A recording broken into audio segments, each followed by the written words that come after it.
भारत जोड़ो न्याय यात्रा का 21वां दिन है। कल शाम को हम झारखंड में आए थे। वहाँ झारखंड के नए मुख्यमंत्री टाइगर ऑफ झारखंड चंपई सोरेन जी ने राहुल गांधी जी का स्वागत किया। कल पाकुर में थे। आज सुबह गोड्डा से हम देवगढ़ आए हैं और उसके बारे में हमारे जो सीएलपी साहब हैं, हमारे पीसीसी अध्यक्ष हैं और हमारे एआईसीसी के प्रभारी मीर साहब भी हैं, उसके बारे में आपको जानकारी देंगे। कल शाम से पाकुर से लेकर अभी यहाँ लंच का जो जगह है देवगढ़ ज़िले में, सभी जगहों में भारी मात्रा में युवा, महिलाएं, बुजुर्ग, बच्चे, समाज के हर वर्ग सड़कों पर उतरे हैं, फूल बरसाए हैं राहुल जी के ऊपर। और राहुल जी ने 3 सभा का भी संबोधित किया। उसके बारे में हमारे पीसीसी अध्यक्ष जानकारी देंगे, क्योंकि वो राहुल जी के साथ सुबह से लेकर उन्हीं के गाड़ी में थे। मैं सिर्फ यही कहना चाहता हूं कि हम झारखंड में करीब 13 जिलों से जाएंगे और करीब 8 दिन हम झारखंड में रहेंगे। 2 चरणों में होगा। पहले चरण में 11 जिले कवर होगा और दूसरे चरण में 2 जिले हम कवर करेंगे। तो कुल मिलाकर 8 दिन रहेंगे, 13 जिला कवर होगा भारत जोड़ो न्याय यात्रा से। आज सुबह भी राहुल जी ने कहा है कि भारत जोड़ो न्याय यात्रा 5 न्याय को लेकर इसका विचार किया गया था और इसी के बारे में बार बार राहुल जी कह रहे हैं। पिछले 10 साल का जो अन्याय काल है उससे हमें हटना है। प्रधानमंत्री अमृतकाल की सुनहरी सपने दिखा रहे हैं देश की जनता को, पर हकीकत है 10 साल के अन्याय। और राहुल जी ने कहा है 5 न्याय, नारी न्याय, युवा न्याय, श्रमिक न्याय, किसान न्याय और हिस्सेदारी न्याय। और उसके बारे में जहाँ कभी उनको मौका मिलता है वो बोलते रहते हैं। तो भारत जोड़ो न्याय यात्रा करीब 20 मार्च तक हम मुंबई पहुंचेंगे। ये चुनावी यात्रा नहीं है, हालांकि चुनाव आने वाले हैं। ये चुनावी यात्रा नहीं है, ये सीट बीट का कोई यात्रा नहीं है, ये वैचारिक यात्रा है। ये विचारधारा पर बीजेपी और आरएसएस के विचारधारा को मुकाबला भारत जोड़ो यात्रा के समय हमने किया था और उसको आगे लेते चलते हुए यहाँ भारत जोड़ो न्याय यात्रा निकाला गया है। ये वैचारिक यात्रा है क्योंकि विचारधारा के खिलाफ हम लड़ रहे हैं। एक तरफ एक विचारधारा जो एकरूपता में विश्वास रखती है और दूसरी तरफ हमारी विचारधारा जो अनेकता में एकता में विश्वास रखती है। एक तरफ विभाजनकारी विचारधारा और दूसरी तरफ की राहुल जी जोड़ने सद्भावना की विचारधारा, भाईचारा की विचारधारा। तो हमें पूरा उम्मीद है। मणिपुर से हमने शुरुआत की थी 14 जनवरी को। मणिपुर, नागालैंड, अरुणाचल प्रदेश, असम, मेघालय, पश्चिम बंगाल, बिहार आए। सभी जगह समाज के हर वर्ग, महिला, युवा, बच्चे, बुजुर्ग, समाज के हर वर्ग सड़क पर आए हैं, छतों पर खड़े हुए हैं, बैल्कनी में खड़े हुए हैं और सभी ने भारत जोड़ो न्याय यात्रा का और खास तौर से राहुल जी का भरपूर और उत्साहजनक स्वागत किया है। मैं अभी पीसीसी अध्यक्ष से गुजारिश करूंगा कि आज सुबह के कार्यक्रम जो हुआ है और आज दोपहर को जो महत्वपूर्ण कार्यक्रम है उसके बारे में आपको जानकारी दी। नमस्कार साथियों, आप सब भारत जोड़ो न्याय यात्रा को लेकर के आदरणीय राहुल गांधी जी निकले हैं। उस निमित्त रोज हम लोग जो प्रेस के साथी हैं उनसे मुलाकात करते हैं और आदरणीय जयराम रमेश जी सबको संबोधित करते हैं। हमारे साथ हमारे प्रभारी आदरणीय गुलाम अहमद मीर साहब भी हैं, हमारे CLP लीडर आलमगीर आलम साहब हैं, प्रदीप यादव जी हैं, सुरेश पासवान जी जो पूर्व मंत्री थे। सब लोग हम लोग एक बात को लेकर के आगे बढ़े हैं कि जो गांव-गांव तक सारी बातें पहुंचनी चाहिए। और आदरणीय राहुल गांधी जी की आज शुरुआत जो हुई, सरकंडा से शुरुआत हुई यात्रा की, वहां एक बड़ी जनसभा भी हुई।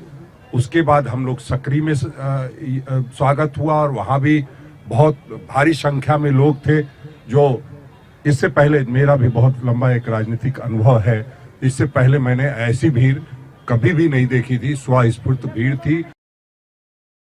कोठिया में गए, कोठिया में का संबोधन जी का उन्होंने बातें कही है, उससे यहाँ के लोग पूरी तरह सरोकार रखते हैं। ये दिखाई दिया उनके, जब वो कह रहे थे तो जो एक रिस्पॉन्स होता है लोगों का वो साफ दिखाई दे रहा था। ये जो आदरणीय राहुल जी कह रहे हैं वो सच कह रहे हैं और लगातार जो उनकी यात्रा होगी उस दौरान हमें भरपूर जो चाहिए था कि न्याय के लिए लोग साथ जुड़े, वो जुड़ेंगे। आदरणीय राहुल गांधी जी ने जो राज्य का मसला था सरना धर्म कोड, उस पर भी अपनी बातें कही। उसके साथ ही साथ जो 27% आरक्षण की बात है उस पर भी अपनी भावनाएं व्यक्त की है। साथ ही साथ जो लगातार जो विकास की गति को बाधित करने का प्रयास किया जा रहा है, सरकारी और जो स्वतंत्र एजेंसियां कहलाती थी वैसी गुलाम एजेंसियों के द्वारा उसका किस तरह से राज्य पर इफेक्ट पड़ रहा है, राज्य की विकास की गति को बाधित किया जा रहा है, उन सब पर लोगों का बहुत बड़ा समर्थन मिलता दिखाई दे रहा था। सभी लोग एक सुर में ये कह रहे थे कि हाँ राहुल जी आप ठीक कह रहे हैं, जय जयकार और जिंदाबाद के नारे की बात छोड़ दीजिए। हर बात में, चाहे वो महिला न्याय की बात हो, चाहे युवा न्याय की बात हो, चाहे वो महंगाई की बात हो, सभी पर लोगों ने अपार समर्थन दिया है। मैं बहुत ज्यादा कुछ नहीं कहूंगा, मैं इतना ही कहूंगा कि जो आदरणीय राहुल गांधी जी लक्ष्य लेके चले हैं उसको हम लोग पूरी मजबूती के साथ पूरा करने में कामयाब होंगे, चाहे सरकार के स्तर पर हो, चाहे संगठन के स्तर पर हो। सभी तरह से जो वो सोचते हैं उसको धरातल पर प्रयास करेंगे और संगठन के माध्यम से न्याय यात्रा को मजबूती के साथ लोगों को न्याय देने के लिए जोड़ने का प्रयास करेंगे।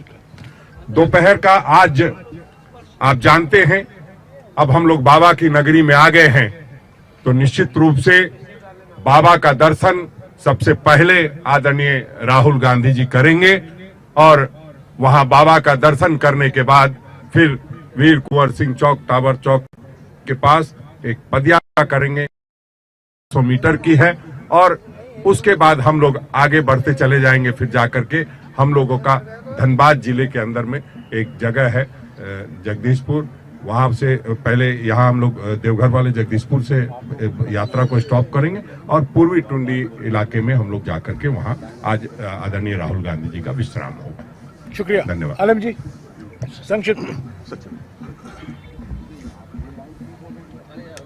मित्रों, अभी हमारे पहले जयराम रमेश जी हमारे अध्यक्ष जी संबोधन कर चुके हैं, पेशी कर चुके हैं। कल 2 तारीख 4:30 बजे झारखंड की धरती पर राहुल जी का आगमन हुआ। पाकुड़ जिला के पाकुड़ विधानसभा नसीपुर में उनका स्वागत भी हुआ और उन्होंने मन से अपनी बातों को रखने की काम किया है। उन्होंने मन की जो बात उन्होंने रखा और मैं जो समझता हूं कि ये भारत जोड़ो न्याय यात्रा जो है एक अभियान और आंदोलन के रूप ले चुका है। जब हम लोग पाकुड़ में हजारों नहीं लाखों लोगों का समावेश हुई थी, गाड़ी चलना मुश्किल था, और उसके बाद आज की जो यात्रा हम लोग शुरुआत किए हैं उस यात्रा में भी उसी तरह का भारी संख्या में लोगों का आगमन हो रहा है, बात को सुनने के लिए अधीर हो रहे हैं।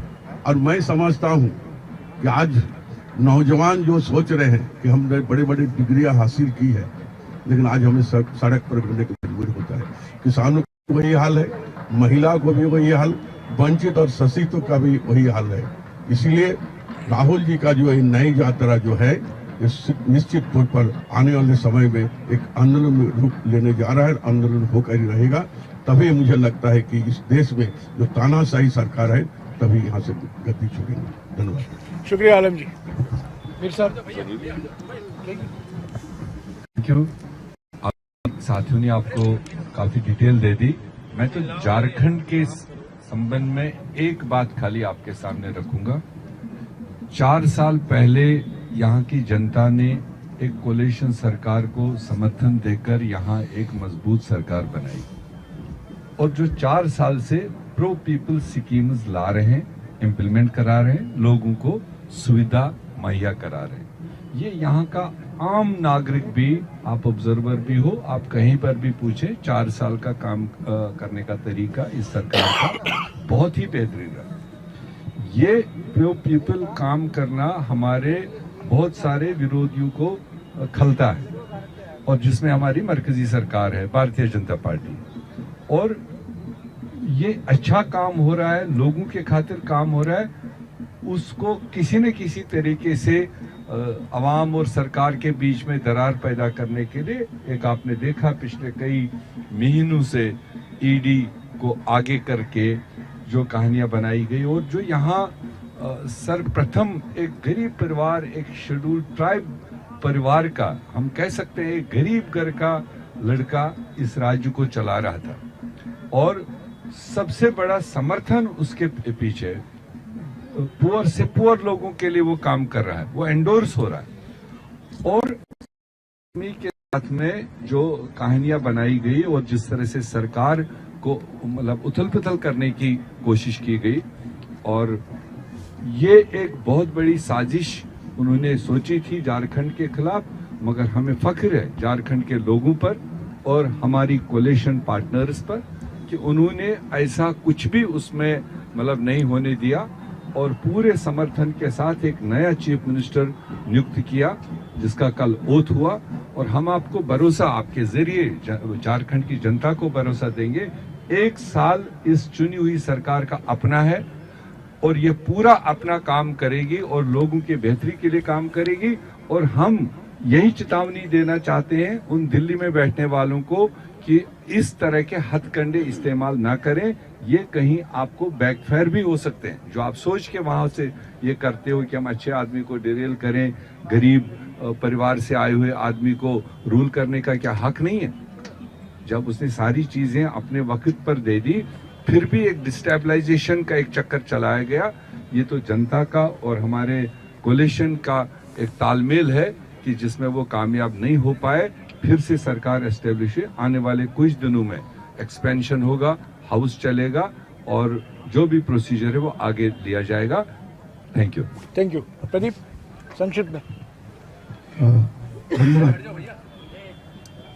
सारी बातें आपने सुनी है, लेकिन मेरे राजनीतिक जीवन का लगभग 25 साल प्रतिनिधि रहने का मौका मुझे मिला है और मैंने जो अनुभव किया कि पहली बार किसी यात्रा में इतना समर्थन किसी नेता के पीछे अपने खड़ा होकर मेरे जीवन में पहली बार देखा है। सारी बातें आई, केवल 2 बातें जो राहुल जी ने कही।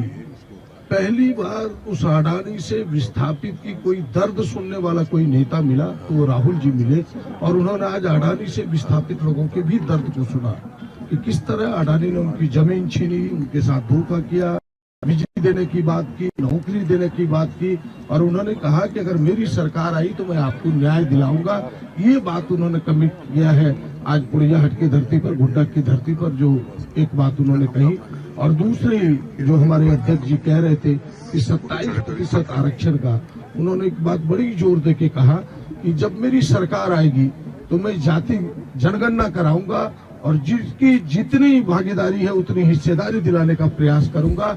ये 2 बातें लोगों को टच कर गया है और लोग बड़ी उत्साह में हैं कि अब मुझे यहाँ के जो ओबीसी समाज है, जो पिछड़े समाज है, उन्हें लगा कि मेरी कोई रहनुमाई करने वाला नेता, कोई पार्टी मेरे सामने आई है और सारी बातें आपने सुना है। ये 2 बातें जो मेरे ध्यान में था कि उन्होंने बड़ी जोर देके कहा है, मैं इसके लिए शुक्रिया करता हूँ अपने नेता का और आप सबको धन्यवाद। शुक्रिया। पासवान जी।